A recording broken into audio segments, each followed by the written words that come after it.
Hello दोस्तों, मेरा नाम है शहज़ाद और मेरे यूट्यूब चैनल पे आपका स्वागत है। इस हफ्ते मार्केट गोल्ड का जो प्राइस का मूवमेंट है वो कैसा होने वाला है, उसी की एनालिसिस हम आज करने वाले हैं और ये हम जानने वाले हैं कि आगे क्या हो सकता है। यानी कि अगले हफ्ते में जो गोल्ड प्राइस का जो मूवमेंट है वो किस तरफ मूव कर सकता है।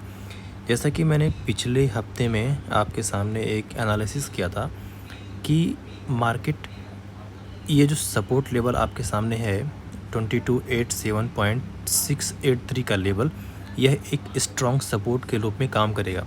और मैंने आपको ये चीज़ बताई थी कि अगर प्राइस इस लेवल को रिस्पेक्ट करके हाई वॉल्यूम के साथ में मार्केट ऊपर जाता है तो हम फिर बाई का प्लान करेंगे। और आपके सामने सेम चीज़ जो मैंने एक्सप्लेन किया था, आपके सामने वही ही चीज़, यानी कि मार्केट ने वैसा ही प्रिडिक्ट किया। वॉल्यूम भी अगर हम देखें तो वॉल्यूम भी साफ साफ नज़र आ रहा है कि वॉल्यूम हाई है। और इस तरह से पूरे 5 दिन में सिर्फ एक दिन रेड कैंडल बनी है, बाकी 4 दिन हमारा प्राइस ऊपर ही गया है। तो हमें जब डेली का कैंडल हमने जब देखा तो ये ऐसा लगता है कि आने वाला वीक भी गोल्ड में बुलिश ही रहने वाला है। क्योंकि अगर हम इन पांचों कैंडल्स को अगर हम एनालाइज़ करें और फिर अगर हम वॉल्यूम को एनालाइज़ करें तो हमें ऐसा लगता है इन दोनों को एनालिसिस करने के बाद में कि मार्केट में बुलिश सेंटिमेंट स्ट्रांग है कंपैरिजन टू बेरिश सेंटिमेंट के। बिकॉज ये 2287.683 एक स्ट्रांग सपोर्ट लेवल बना है और इस हफ्ते में सिर्फ एक दिन ऐसा गया है जब मार्केट बेरिश हुई है और वॉल्यूम भी आई है। तो ये हमें इंडिकेट करता है कि मार्केट में बुलिशनेस स्ट्रांग है। चलिए हम देख लेते हैं कि हम यहाँ पे एंट्री कैसे ले सकते हैं। ठीक है, थोड़ा सा हम इसको वीकली भी देखते हैं कि वीकली में क्या पोजीशन है। वीकली में देखिए कि मार्केट बुलिश है, इस हफ्ते मार्केट बुलिशनेस हुई और अगले हफ्ते भी मार्केट में बुलिशनेस आ सकती है और ये 2384.295 के आसपास में हो सकता है कि मार्केट यहाँ तक आए और फिर यहाँ से रिवर्स हुए। क्योंकि अगर आप देखें तो पिछले 2 हफ्ते से इस लेवल पे मार्केट को एक स्ट्रॉन्ग रेजिस्टेंस मिला है। इस लेवल पे यानी कि 2384.295 पे मार्केट को एक स्ट्रॉन्ग रेजिस्टेंस मिला है। तो मे भी चांसेस हैं कि अगले हफ्ते भी मार्केट यहाँ पे रेजिस्टेंस को फेस करे और प्राइस थोड़ा सा पुल बैक करे। फ़िलहाल अगले हफ्ते में हम बुलिशनेस देखने वाले हैं। हम 4 आवर टाइम फ्रेम पे जाते हैं और ये जानने की कोशिश करते हैं कि अगले हफ्ते हम इसमें ट्रेड कैसे प्लान करेंगे। अब देखिए, ये है हमारा है एक माइनर रेजिस्टेंस लेवल। ये हमारा है एक माइनर रेजिस्टेंस लेवल। तो प्राइस यहाँ पे अकुमुलेशन फेज़ बना करके मार्कअप हुई और फिर यहाँ पे जाकर के प्राइस अभी रुकी हुई है। अभी अगर हम वॉल्यूम के एनालिसिस करें तो देखिए, ये हमें देखने में ऐसा लगता है कि ये डिस्ट्रीब्यूशन फेज़ है, बट अगर हम लॉन्ग टाइम फ्रेम को देखें और उसे एनालिसिस करें तो ये हमें डिस्ट्रीब्यूशन फेज़ नहीं लगता है। बिकॉज़ जब हम एक लंबे टाइम फ्रेम को देखते हैं तो हमें पूरे ट्रेंड का एक क्लियर पथवे मालूम चलता है। तो यहाँ पे दो बार प्राइस ने रिस्पेक्ट किया है और 2 बार यहाँ से प्राइस नीचे आई है।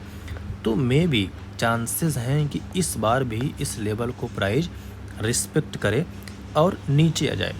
तो आप देखिए, मैंने यहाँ पे एक डिस्ट्रीब्यूशन फेस का मैंने यहाँ पे एक जो है कोष्टक बनाया हुआ है कि प्राइस पिछले 3 कैंडल्स यानी कि 12 घंटे से प्राइस इसी कोष्टक के अंदर मूव कर रही है।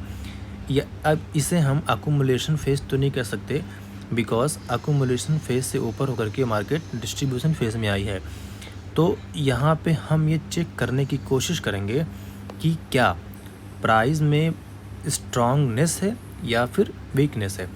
अगर इस ब्रेकट को प्राइस ब्रेक करके ऊपर जाती है विद हाई वैल्यूम, अगर प्राइस यहाँ से ब्रेक करके ऊपर जाती है तो फिर हम बाई का प्लान कर सकते हैं, और जो हमारा स्टॉप लॉस होगा वो हम अपना स्टॉप लॉस यहाँ पे प्लान कर सकते हैं।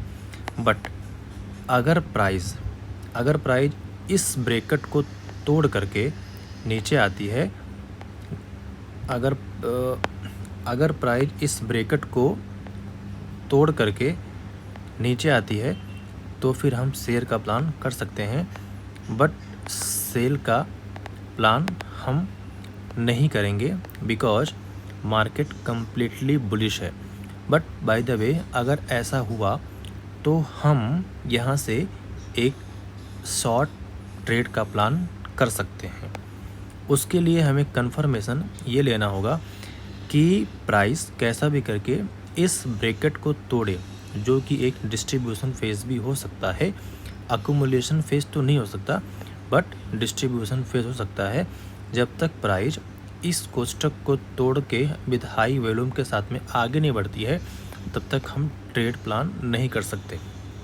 जैसा कि अगर हम वॉल्यूम की बात करें तो ये देखिए, ये वॉल्यूम, ये दोनों कैंडल की वॉल्यूम काफ़ी हाई है। इससे ये मालूम चलता है कि इस सेशन में बड़े प्लेयर शामिल हैं। लेकिन ये जो लास्ट वाला कैंडल बना है, ये जो लास्ट वाली कैंडल बनी है हमारी, इसमें ये जो लास्ट वाली कैंडल बनी है इसमें जो हमारे मार्केट पार्टिसिपेंट्स हैं उनका वीकनेस दिख रहा है, बिकॉज कैंडल भी छोटी है और वॉल्यूम भी छोटा है। तो ये हमें दिखाता है कि मार्केट में वीकनेस है। बट अगर ये डिस्ट्रीब्यूशन फेज होता तो यहाँ पे वॉल्यूम बड़ी होती, भले ही कैंडल छोटी है लेकिन वॉल्यूम बड़ी होती। तो हमें आने वाले मंडे को ये चेक करना होगा कि प्राइस कैसा मूव कर रही है, फिर उसके हिसाब से हम ट्रेड को प्लान कर सकते हैं। अब 1 आवर टाइम फ्रेम पे चलते हैं और देखते हैं कि 1 आवर टाइम फ्रेम पे क्या दिख रहा है। वही जो मैंने आपको अभी बताया था कि प्राइस फ़िलहाल इस डिस्ट्रीब्यूशन फेज़ में मूव कर रही है, और बिल्कुल ये वॉल्यूम भी बहुत ज़्यादा बड़ा नहीं है, एकदम नॉर्मल वॉल्यूम है। तो फिर हम वही चीज़ प्लान करेंगे कि जब तक प्राइस इस डिस्ट्रीब्यूशन फेज़ को, या फिर ये जो साइडवेज मार्केट चल रही है, जब तक इसको तोड़ करके यानी कि ब्रेकआउट ना दे तब तक हम ट्रेड को प्लान नहीं कर सकते। पहले मंडे को हमें ये चीज़ देखना होगा कि इस ब्रेकआउट को प्राइस ब्रेक करके ऊपर जाती है तो हम बाई का प्लान करेंगे, और अगर इस ब्रेकआउट को ब्रेक करके प्राइस नीचे आती है तो हम सेल का प्लान करेंगे। बट चांसेस कम हैं कि प्राइस नीचे आए, क्योंकि लॉन्ग टर्म में प्राइस बुलिश है। लेकिन यहाँ पे एक माइनर रेजिस्टेंस लेवल है जो कि ये लेवल है, तो हो सकता है प्राइस इसको रिस्पेक्ट करे और थोड़ा सा पुल बैक दे। आने वाले हफ्ते में हम देखेंगे कि गोल्ड का कैसा मूवमेंट होने वाला है।